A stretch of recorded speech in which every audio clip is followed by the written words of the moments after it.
Matapos nga natin masaksiyan yung pagkikita ni Hunter Cha at ni Song Jinwoo sa dungeon, ay ngayon naman ay binabalak ni Hunter Cha malaman ang buong pagkatao ng ating bida. Kung sino nga ba siya at anong dahilan ng pagsama niya sa minor team. Then on this chapter nga ay muling papasok ang ating bida sa dungeon bilang tagabuhat lang ng gamit nila Ki-hon. Bali si Ki-hon nga ang leader ng B-Team Attack Force ng Hunter Guild. Hi di Senpai Koy, kung bago ka nga lang dito, please follow and subscribe na. By the way, mas maaga po ako nag-upload sa Facebook kaya doon po kayo manood. Bali pag-uusapan nga natin dito ang chapter 68 ng Solo Leveling or ang episode 5 part 2. So ano pang hinihintay natin? Let's go! 孫ジヌEQ だ Magpapatuloy nga dito yung naudlot na pag-uusap ni Hunter Cha sa kanilang tauhan. Kiniwento nga ni Hunter Cha yung hindi normal na pangyayari sa dungeon nung nakasama niya nga daw si Song Jinwoo. Kaya tinalaan niya na baka daw isang espiya si Song Jinwoo ng ibang guild. Pero sinabi naman ng tauhan ng Hunter Guild na si Song Jinwoo nga daw ay affiliate ng Hunter Association.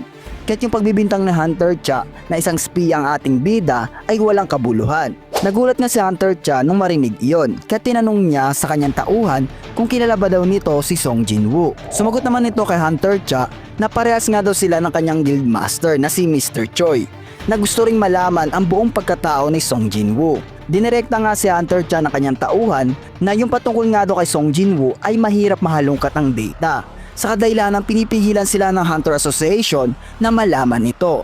Bali hindi nga nila alam kung bakit kahit isang low rank hunter si Song Jinwoo ay binigyan nila ito ng mataas na security sa data nito. Kaya't napaisip na nga lang si Hunter Cha kung bakit pati ang kanilang guildmaster ay nagkaroon ng interest kay Song Jinwoo. At yung Hunter Association naman ay nililihim yung data ng isang low profile hunter. Kaya't sa kanyang palagay ay hindi talaga ordinaryo ang ating bida. At doon nga ay in-encall na ni Hunter Cha ang kanyang pagtawag at humiga na lang sa kanyang kama.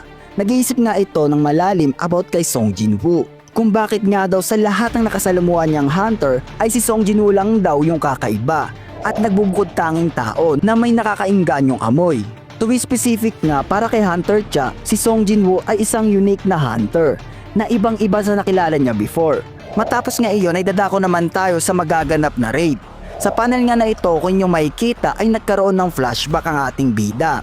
Bali sa pagtingin niya nga sa ibang minor team ay naalala niya nga dito yung masayang pakikisalamuhan niya sa ibang hunter. After nga nun ay nakita si Song Jinwoo ng team leader at nagwikang nandito ka na pala Song Jinwoo. Napangiti na nga lang ang ating bida at lumapit na lang sa kanyang kasamahan. Niyaya pa nga siya nitong kumain ng lunch. Then sa isip-isip nga ng ating bida na nakalimutan na nga daw niya ang ganitong pakiramdam, which is yung pagiging masaya sa mga bagay-bagay. Kasi naman mga kaibigan, si Song Jinwoo ay halos ginugol niya na ang buong oras niya sa pakikipaglaban at pag-level up as a player.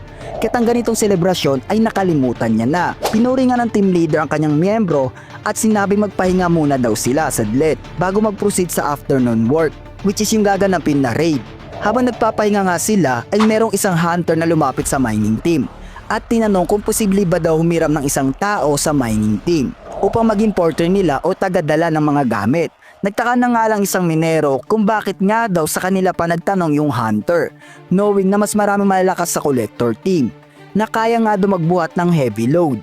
Nag-disagree nga ang team leader ng collector team sa kadahilanang wala pa nga daw silang pahinga at hindi pa daw nagdi-dinner. Mas mabuti nga daw na kumuha na lang sa mining team sapagkat mabilis nga daw silang natapos at enough yung pahinga nila.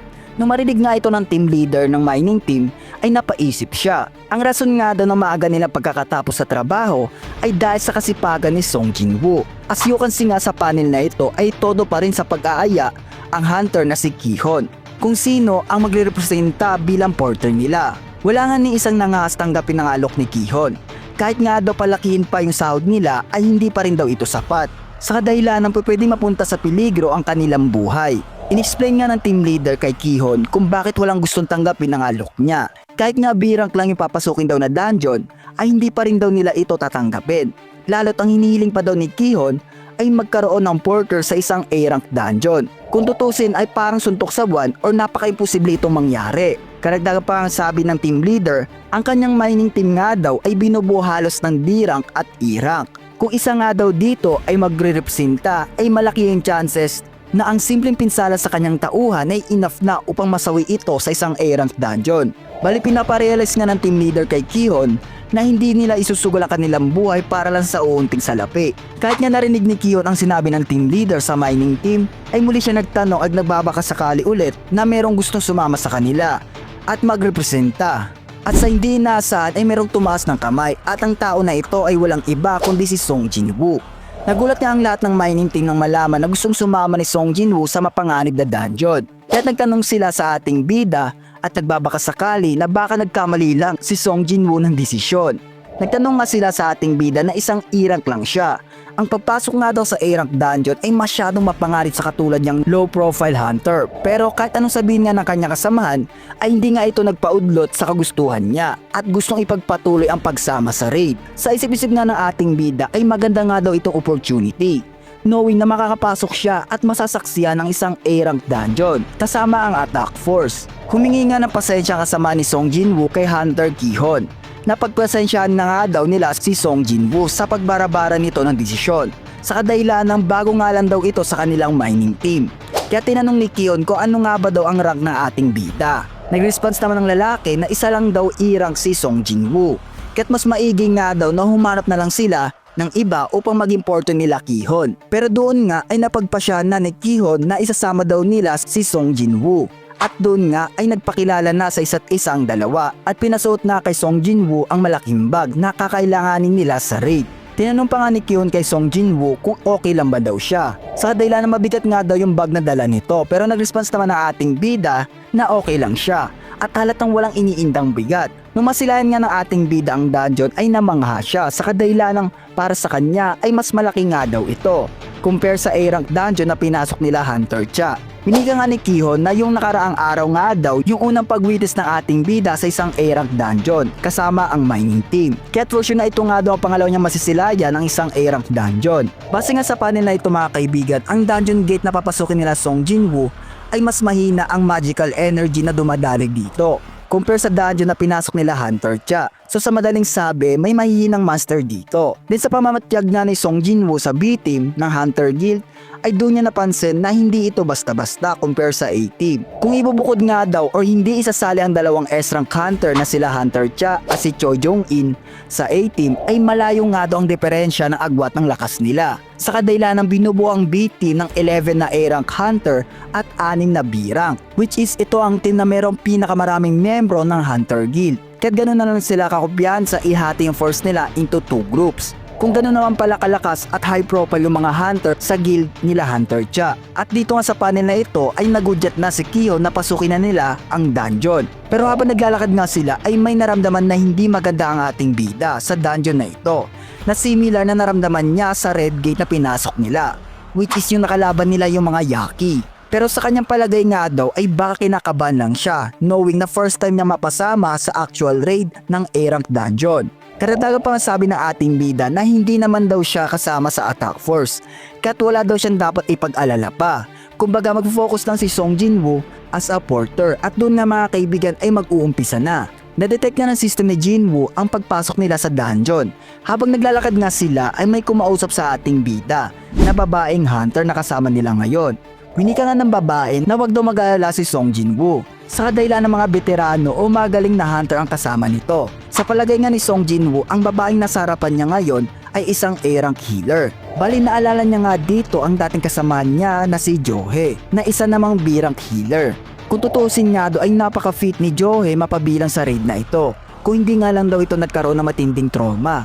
Sa estimate nga ng ating bida, yung 6 na B-rank nga daw ay almost kapantay na rin ng mga A-rank hunter. Kaya pala daw ganito na lang kakumpiyansa ang Hunter Guild na hatiin yung force nila. Sinabi nga ng babae kung ang mage nga daw ay nasa delikadong sitwasyon, ang mga tanker nga daw ang bahala dito. Kung ang healer naman daw ay nasa peligro, ay gagawin ng attack force ang lahat ng kanilang makakaya upang iligtas ito. Kung ang porter naman daw ay aatakihin, ang buong guild nga daw ang bahala dito. So basically pinapataas nila ang moral ni Song Jinwoo na maging kampante lang, sapagkat nandito sila upang tulungan siya. Hindi nga daw ito magiging target ng halimaw basta as long na hindi mabigo ang buong attack force or ma-wipe out. At sa next panel nga ay mapupunta naman ito sa team leader na si Kihon. Sa isip-isip nga ni Kihon na first time niya nga daw mag-handle ng attack force ng Hunter Guild. If magsasucess nga daw ang raid nga daw na ito, ay pwede maging official leader na siya ng B-Team. Pataas nga ang tiwala ni Kihon sa kanyang sarili at sa kanyang grupo na magtatagumpay sila. Kahit nga daw hindi siya parehas kay Hunter Cha at Choi Jong-in, ay still siya pa rin daw ang pinakamagaling na rank hunter sa guild nila. Sa madilim na sulok nga ng dungeon ay may narinig na tunog ang buong attack force na naging dahilan sa pag-alarma ng kanilang depensa. Nagulat nga ating bida sa B-Team dahil nagawa nilang kumilos at maganda agad even walang instruction ng kanilang leader. Kumbaga ganito pala daw kataas yung awareness ng isang high ranking na mga hunter na binubuo halos ng mga A-rank. At sa hindi inaasahan nga ay may narinig silang sumigaw na monster na papalapit sa kanilang lokasyon. Napatanong nga ang team leader kung ano nga ba daw ito at doon magwawakas ang chapter 68 ng solo leveling. Grabe nga yung next chapter nito mga kaibigan kasi dito makakalaban nila Song Jinwoo ang High Orcs kung saan mapapalaban talaga ng matindi ang buong attack force ng B-Team. Kaya't mag-follow na kayo sa ating Facebook page na Senpai Koy para lagi ka updated sa mga bagong release video natin. Take note, one day ahead po ako sa Facebook nag-upload at sa YouTube compared dito sa TikTok. Di Senpai Koy, see you in next video.